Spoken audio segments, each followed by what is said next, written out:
Hello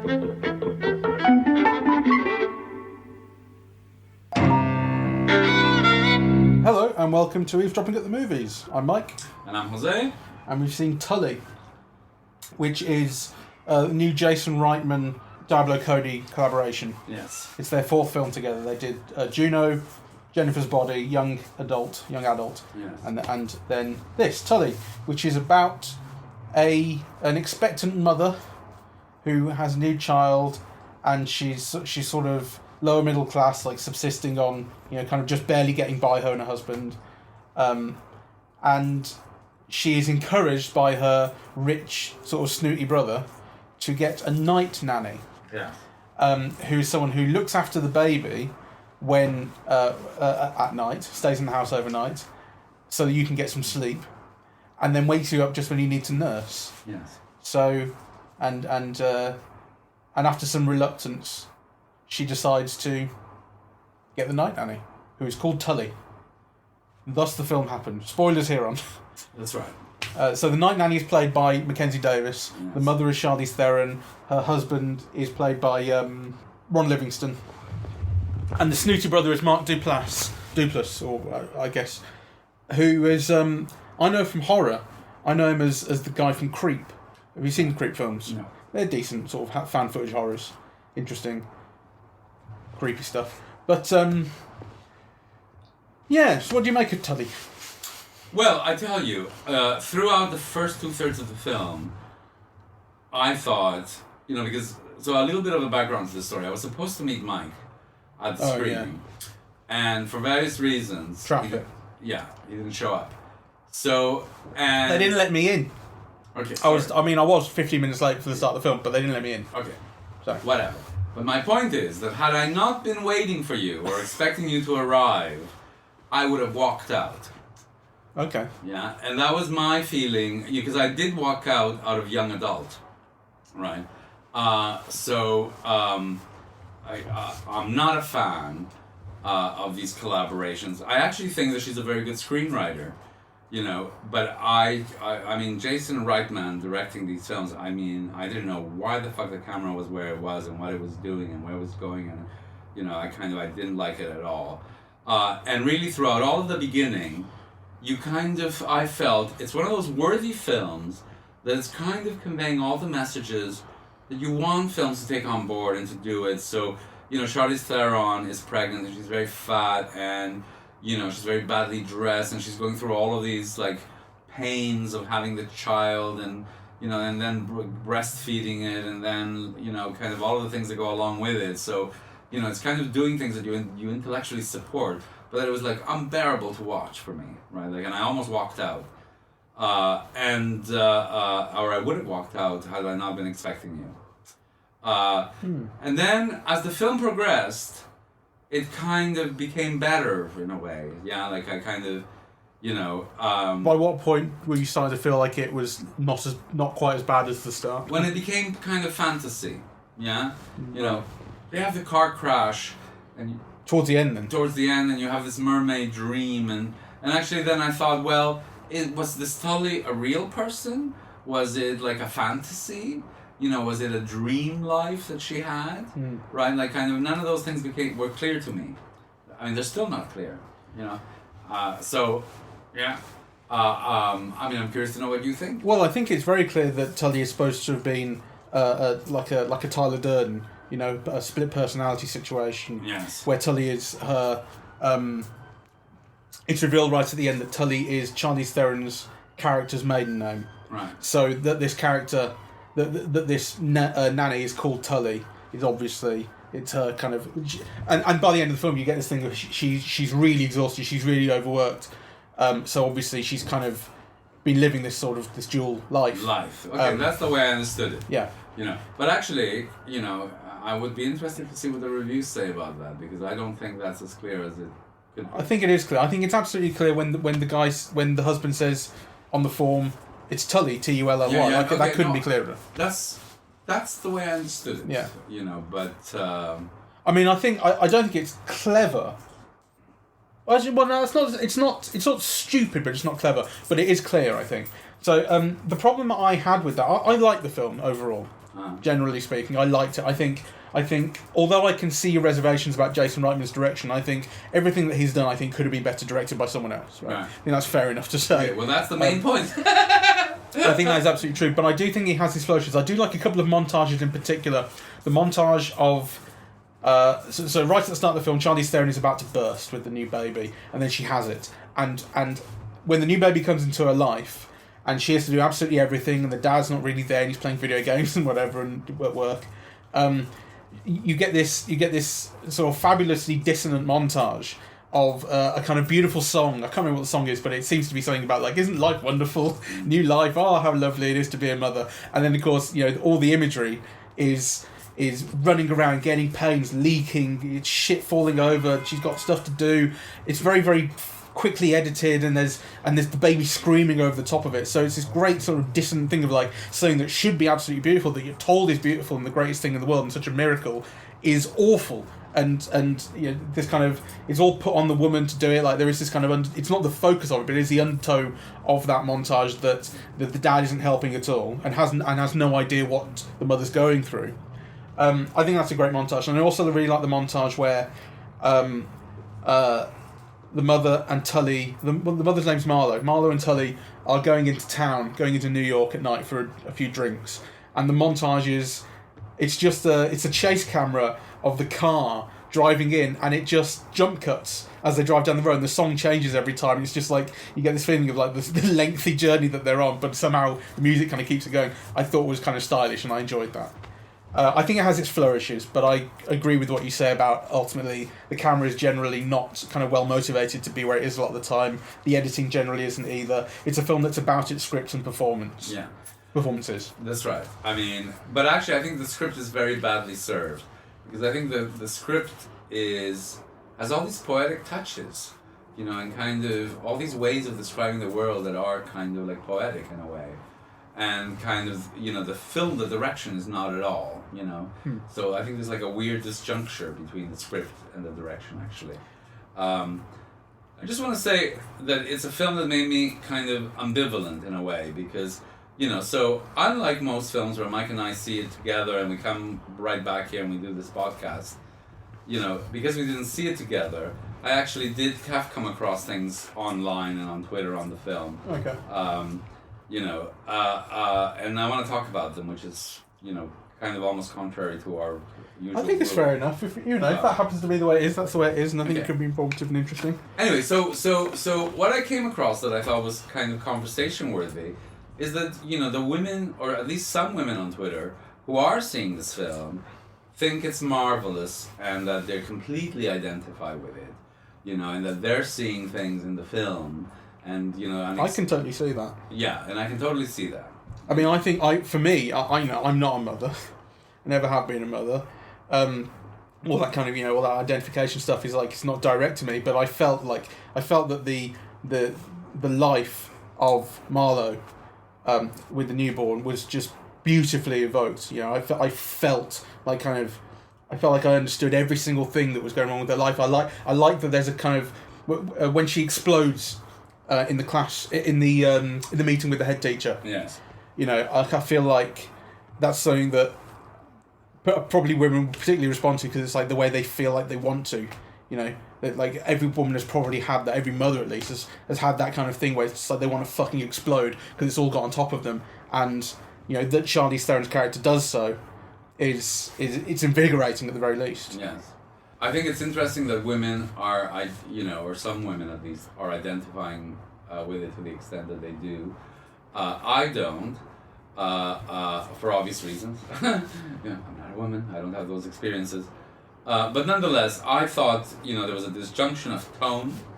It wasn't very well managed, right? Like, there's almost like a kind of a fabulistic quality to the film or to the screenplay, that isn't in the film. The film is kind of shot in quite a very standard, average, almost realist vein, right? Whereas actually, it's all about dream life and fantasy, and I think the film should have had a different tone. There's an element of that. Although I think that the film doesn't want to clue you in to the idea that Tully is not real, at any point. I know that. I know that, but it could have...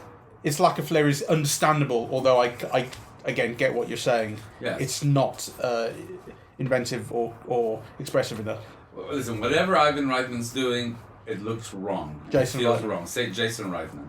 It looks and feels wrong. You know. I don't feel that it felt tonally disjunctive. It just felt tonally uninspired. Let's say. Okay. You know. Well, for me, it was uninspiringly disjunctive. So.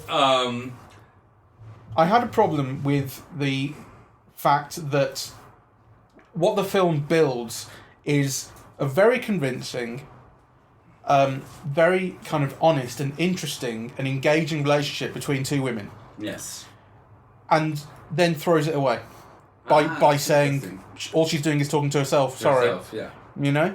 I think that that feels like, although it has plot purpose and it has character purpose as well. Like ultimately, what the film is saying is Marlowe is so put upon and so stressed out that she's had to invent, a second person to cope with her life, and it's led to like such a exhaustion child. that she's driven into a river and nearly killed herself. So it's like a child inventing a friend. Right.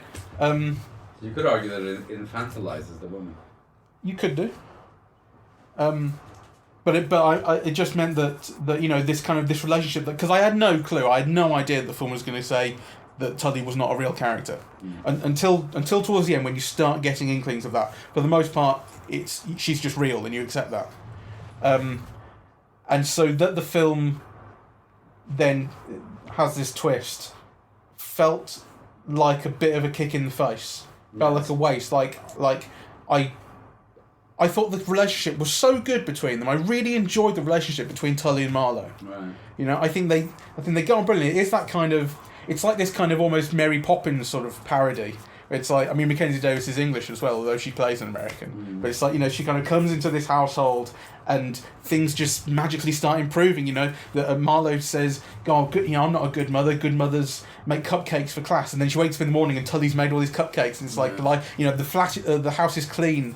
All this sort of stuff. So life starts to improve magically, and it's like, and I think I couldn't say it's necessarily conscious, but it has this Mary Poppins feel of like this magical interluder who comes in. So badly done. Well, I don't think it is badly done. I think I think the idea and the writing is really good, and I think the portrayals are really good. So it's not all terrible, but I'm not even sure the portrayals are good. What? I kind of, I think. Charlize Theron, she's very good at making herself look unattractive in the service of roles, which she does in this. She looks wan and tired and so on, as she's supposed to. But I don't think that her feelings are transparent. I don't get that sense that you get with great actresses, that there's a whole world happening behind their eyes and that you're privy to it.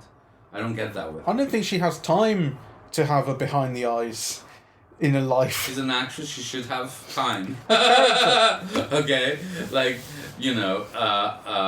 So... She's so stressed out, it's on the surface. I think that she does the outer aspects of the character very well. I'm not convinced that she does the inner very well. And certainly, I didn't feel it was communicated to me. So, the fault could just be mine. But it's something kind of worth remarking, that she seems like an actress of externals. So I don't think that performances are that, I think they're serviceable, they're fine, I'm not criticizing it, but I don't think it's a marvel of the art to see. No. And I thought the whole fantasy things were very poorly done. I thought, the underwater thing where she imagines herself rescuing her in the guise of a mermaid. It's a poetic idea, right? And it's visually rendered in such an ordinary way. The images are so ordinary, and uninspired. It looks just like Shape of Water. No, it doesn't look like The Shape of Water, that's the point. It uses a little bit of the color palette, but there's not a single striking image in that, the way that there is in the Shape of Water. I'm glad I stayed to the end. But it took some doing, Yeah, Yeah, I liked Young Adult as well. So I mean, well, why'd you walk out of that? They were at the bar, and the whole conversations between the people were like so cutesy poo and predictable and faux hip that I just thought, oh, fuck off. I actually appreciated that in Tully there was less of that. Like, Diablo Cody, when she made her name with Juno, it was full of this, people talking in a very, very heightened, stylised way. And I appreciated that this film had a lot less of that, and actually, people seemed real. People didn't seem like they'd sort of come out of a cartoon or something. And like I say, the conversations between Tully and Marlowe are interesting, and they grabbed me, and I wanted to know what they had to say to each other. These are two people, at the time you think that Tully is real. These are two people of different generations. Tully is 25 years old, and Marlowe is knocking 40, on her third kid, and she kind of feels like, kind of life has passed her by. She hasn't done things that she wanted to do, and they're talking about, did she settle for the right guy, and should she have had someone else, and these conversations about kind of what life is supposed to be and what it can be, and what you feel like you missed out on. And then Tully's kind of saying, no, but you're great, you're such an inspiring person just because you get through the fucking day, that sort of thing. Like, I can understand what you mean by feeling worthy, and I think again, with the way that Charlize Theron looks, kind of tired and baggy and overweight and slumped, and again, I get I can understand you using the word worthy, but it didn't feel like it was.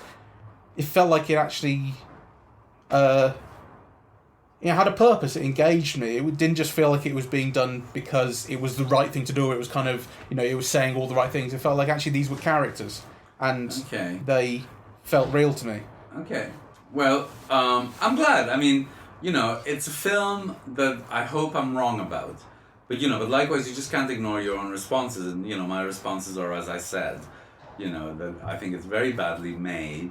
The acting is fine, but not inspiring. And I thought there was a disjunction between the writing and the telling. The filming and the writing. And I really hated it through most of the way. I mean, I was really kind of in pain, really. I hated what I was seeing. Yeah. And actually, the moment in bed with the husband and Tully, and the wife, where at that point you're not quite clued in as to, what's really going on, I kind of thought, ugh, right? I just thought it was a series of bad moves, which kind of come together at the end. Well, that scene makes a lot more sense at the end. Yeah. But I was very intrigued by it. Like, it didn't feel like... I was like, what the fuck is going on here? Well, as I said, I think it's a film that I've seen some of women's reaction online to the film. I think, I hope that they're right and I'm wrong, and maybe, it's a gendered way of viewing, and, maybe I'm not understanding it properly, and actually you may also be right about it, but my responses were as I've said them. I kind of, I really disliked it. Let's talk about the son. The son, I think, is actually, in a way, the focus of the film. Although the film is about Charlize Theron, it's really about her relationship with her son, significantly. So, the son appears to have autism, although it's never stated as such. All anyone says is he's quirky. They talk around it.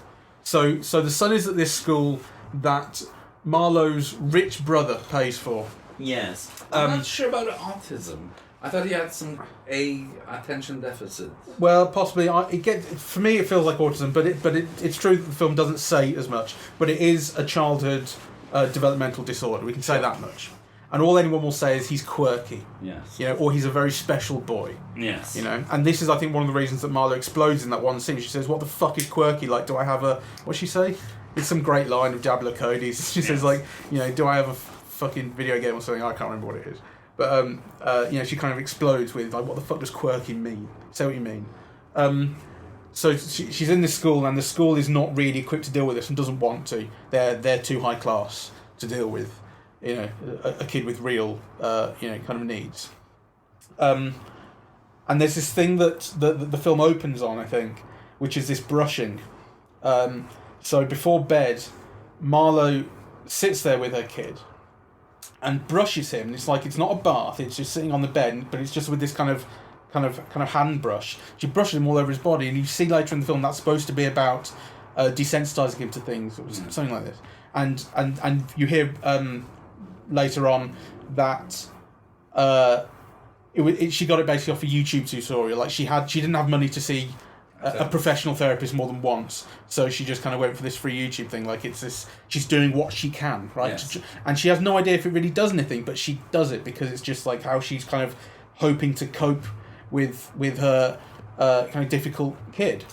Conversation with the kid at the end of that is very good. Yeah, this is what I'm getting to. So the very last scene of the film is this conversation with the kid where she's brushing him again, or she's about to, and the kid says, "Do we have the kid? The kid's what, 8 or 9 years old?" And the kid says, "Do we have to, basically, or maybe we could not brush tonight?" She's like, I don't even really know what it does. It's just I was told to." And then there's this moment of connection where I just, do you like it? She says, and he says, "I like being next to you." And she's like, "Yeah, I like being next to you too." And it's like, so the brushing is useless, and they both agree on that. And even though he does make eye contact with her, this is one of the things that I think is, to me, screams autism. Although again, not specified, but.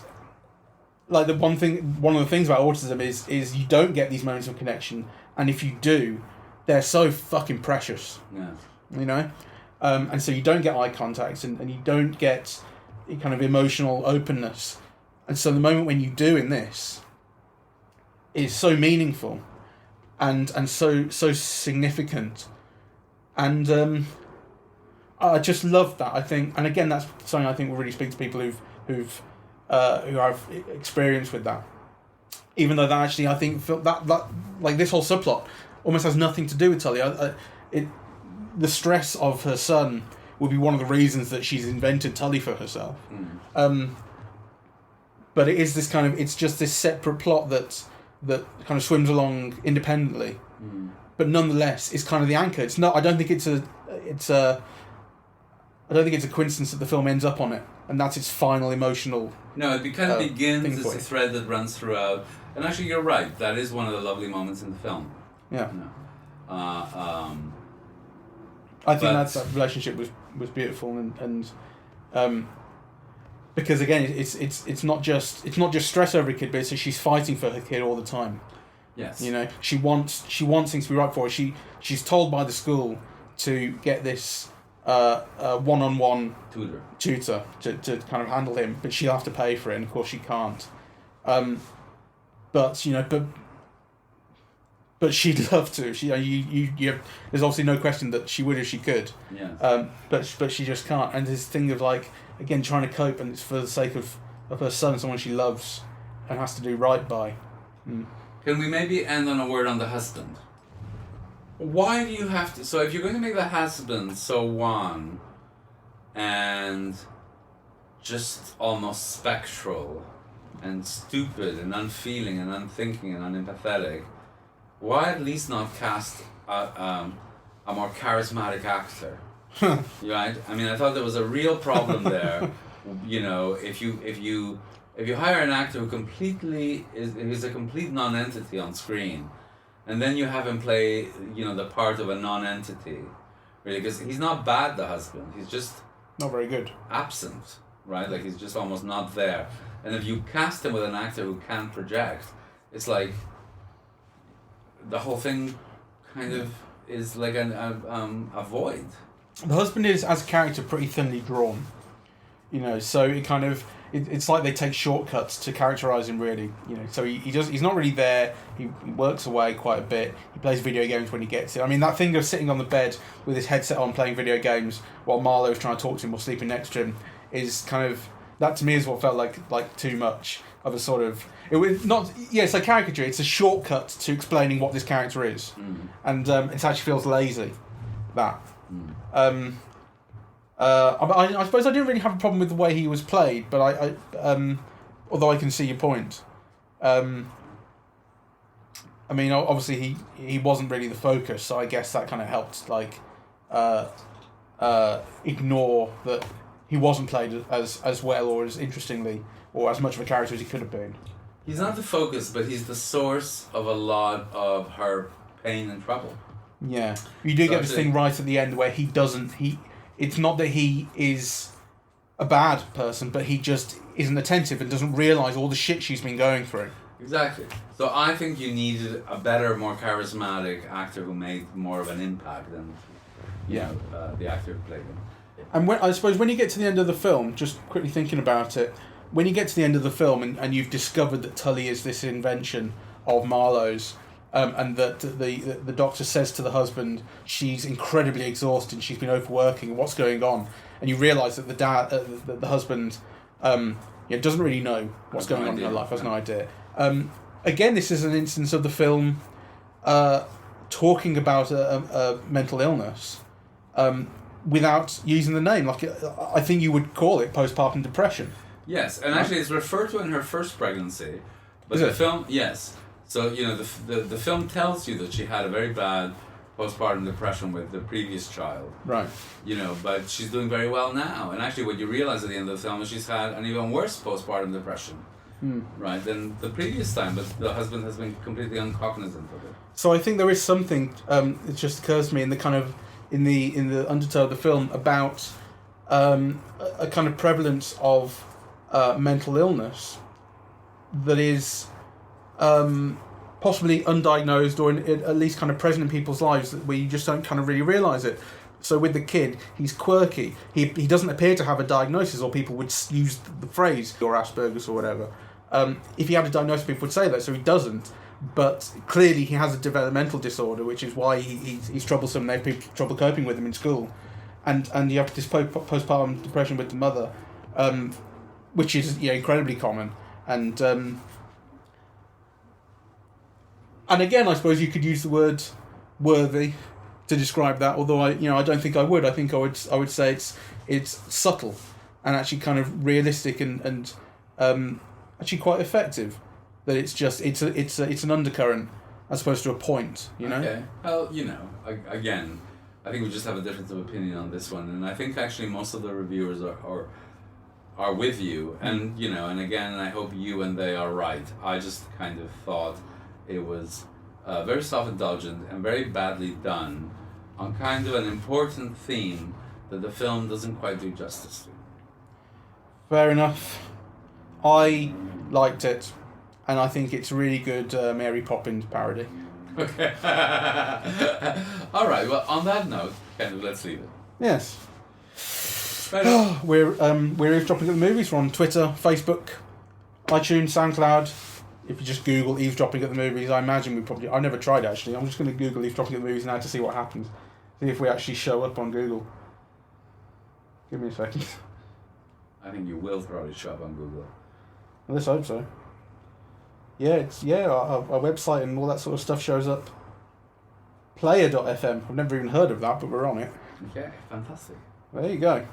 So yeah, if you Google it, then we show up. Isn't that nice? All right. Thank you very much for listening.